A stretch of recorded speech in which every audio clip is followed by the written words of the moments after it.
Okay दोस्तों, तो आज की वीडियो फिर से एचएमटी से ही है। एचएमटी का क्वेश्चन लिया है, ठीक है। तो एचएमटी के क्वेश्चन में हम बात करते हैं। आज के क्वेश्चन में बोल रहा है व्यू फैक्टर से क्वेश्चन है, ठीक है। बोला हुआ है view factor for the matrix, ठीक है ना।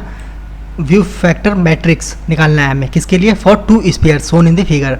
जैसे दो स्पेयर दे रखे हैं, एक ये दे रखा है, एक ये दे रखा है, स्पेयर्स हैं। इन दोनों स्पेयर्स की डायमीटर दे रखी है, एक की ये डायमीटर दे रखी है, दूसरे की डायमीटर ये दे रखी है, ठीक है। इन दोनों डायमीटर का यूज़ करके हमें निकालना है क्या? आगे बढ़ना है, हमें निकालना है व्यू फैक्टर, ठीक है। तो देखते हैं व्यू फैक्टर हम किस तरीके से निकाल सकते हैं, ठीक है। सबसे पहले सॉल्यूशन पे देखते हैं, पहुँचते हैं। व्यू फैक्टर के बारे में आपने पढ़ा ही होगा, ठीक है। डिटेल में आप पढ़ चुके हैं उसके बारे में, मैं ज़्यादा डिटेल में नहीं जाऊँगा, बस फॉर्मूले आपको बता दूंगा, ठीक है, ताकि आपको समझ में आ जाए कि किस तरीके से आपका इस तरीके के क्वेश्चन लगा सकते हैं, ठीक है। सबसे पहले आप जो होता है वेक्टर, इसका मैट्रिक्स जो होता है, मैट्रिक्स बनता है इस तरीके से, ठीक है। देखिए F11 F12 F21 and F22, ठीक है।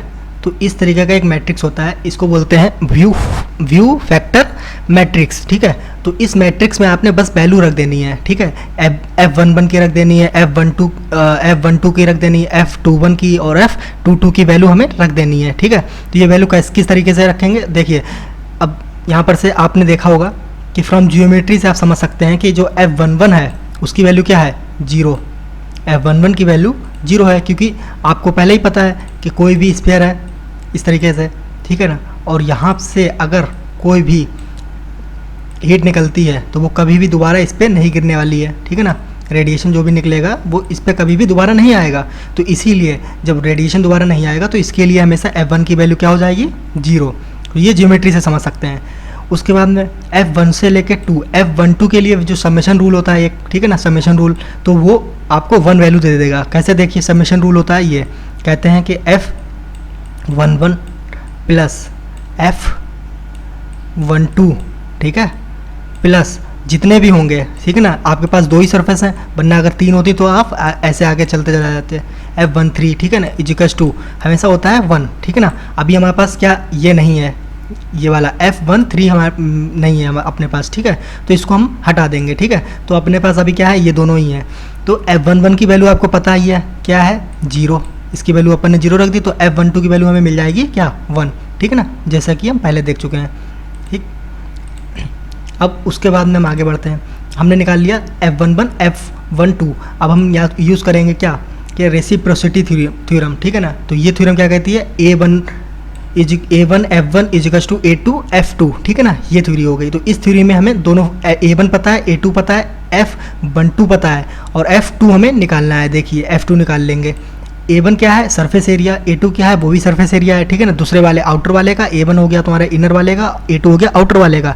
ये फॉर्मूला लगा दिया हमने, 4 पाई R1 का स्क्वायर 4 पाई R2 का स्क्वायर इंटू 1, क्यों 1 क्या है? F12 हमारे पास 1 है, ठीक है। ये दोनों वैल्यूज रख देंगे, ठीक है।